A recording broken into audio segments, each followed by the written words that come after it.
जलगांव जामोद शहर में जमीन के लेन देन से जुड़ा एक बड़ा सनसनीखेज मामला प्रकाश में आया है। करोड़ों रुपए की जमीन के फर्जी दस्तावेज तैयार कर धोखाधड़ी करने के आरोप में एक व्यक्ति के खिलाफ मामला दर्ज हुआ।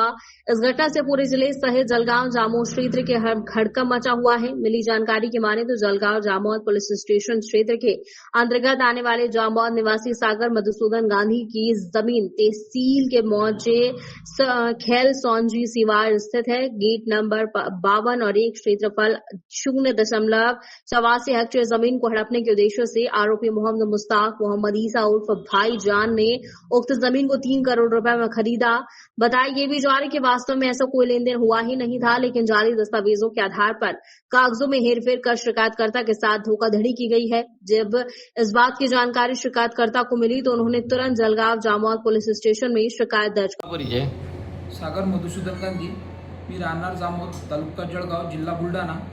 माझी जळगावला खेल सोनजी गट नंबर 52 इथं लेआउट आहे आणि या लेआउटची भाईजाननी डुप्लिकेट सौदा चिठ्ठी तयार करून मार्केट भाईजान उर्फ शेख मुश्ताक शेख ईसा उर्फ भाईजान यांनी डुप्लिकेट सौदा चिठ्ठी तयार करून मार्केटमध्ये दिली।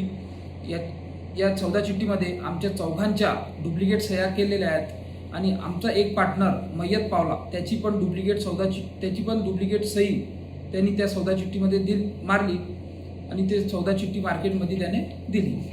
नंतर बनावटी प्रकरण दाखल केलेलं आहे। हा 26/2/2026 ला मी जळगाव पोलीस स्टेशनमध्ये तक्रार दिलेली आहे आणि 26/4/26 ला त्याच्यावर गुन्हा दाखल झाला। किमान 2 महिन्यानंतर गुन्हा दाखल झाला।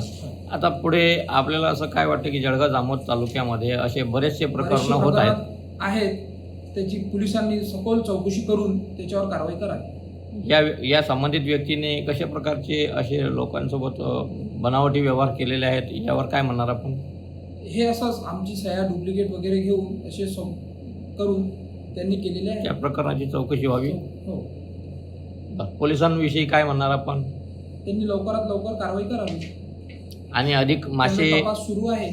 अधिक मासे गळाला लागण्याची शक्यता आहे। हो। ठीक आहे, धन्यवाद।